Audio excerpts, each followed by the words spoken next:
do what's called, you know. Do what's called.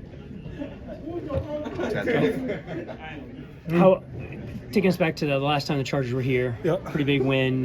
What were some of your memories of that game? Winning, kicking that last field goal, and winning a playoff game. What a great experience in front of our home crowd, and knowing that next week we play against the Kansas City Chiefs. So, huge win, and yeah. Is this a good test this week of maybe the culture and the character and everything of how to turn a bounce back of the way that it ended last week? 100%. I think we're playing against a good team, offensively, defensively. I know they have some key injuries, especially on the offensive line, but they also have a good generational young talented quarterback, a young running back who's been running the ball really well.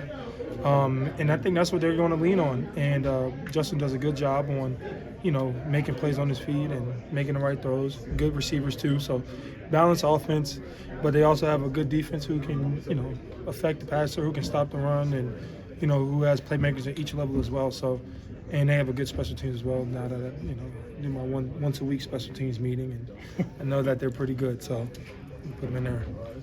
What do you remember about the way Trevor played in the second half of that 2022 season and into that playoff game?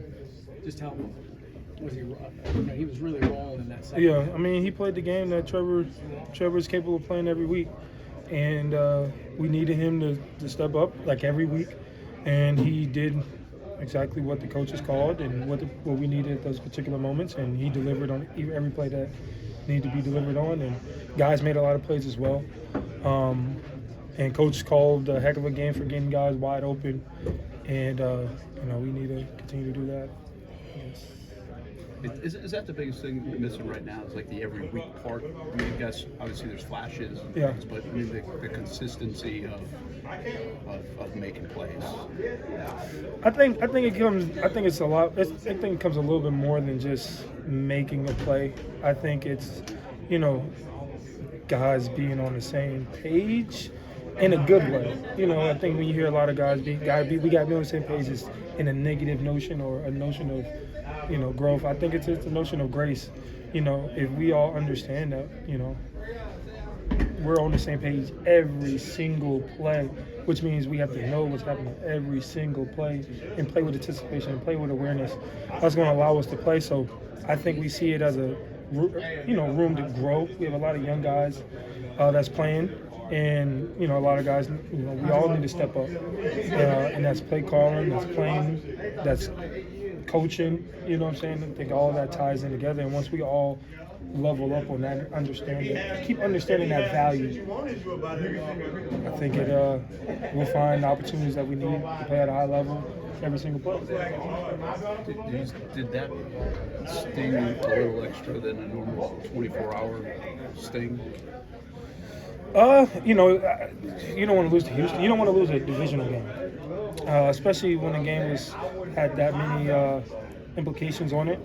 That's a game that stings a little bit more, but it's also a game you got to realize that you have another opportunity next week.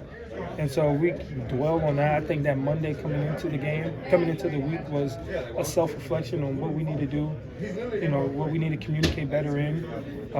That's everybody. Understand that, recognize that, and let it go and move on. I think that was probably the biggest piece that I think we kind of all got as a team, and super focused on this week and letting things play out the way they're supposed to be. What stands out the most about Herbert and the way he goes about his business on offense? Like, what does he do well in the pocket? Okay. He can run the ball. Say what he goes about his business. I don't know. Again, he's a talented young quarterback. Well, I think he came in right after me. So. You're 6. Damn, so I can't. Is he still young? Am I young? I don't know. Relative to what? He's a talented quarterback in this league, who's super athletic, who can, if we're not fundamentally sound up front, he can escape immediately, especially if we have a lot of man coverage in the back end who can see that and who's comfortable doing that and making those plays. So we got to be aware of that.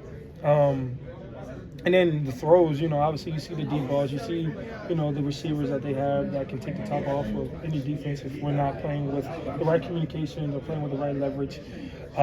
So this is a game where we have to be mindful of him each and every play, up front and in the back end. So we can kind of understand what he likes to do in each situation, do what he doesn't like to do coach-wise, so we can call plays to trick him up.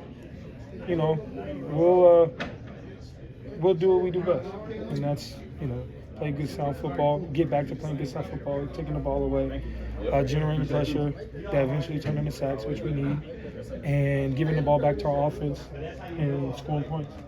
He's been really willing to take off and run the last couple of years, Yeah. especially. How does that kind of affect the defense and the rush when you got a quarterback who's just willing and able to do that? You just got to understand rush lanes and got to understand when does he like to scramble. Obviously, everybody wants to win a one-on-one. You only get probably one-on-one against a four-man rush when it's against 5 people. So we have to all understand that and all rush with that knowledge of escape lanes. If we are playing zone, we can be a little bit more fluent in the rush. But if we have man in the back end, as soon as he sees everybody's back to him, he got an open B gap, step up lane right there. Go get about 10 yards, get a first down, and he's done a heck of a job at that. So, but we understand that, we know it, and we can't let him do it, obviously.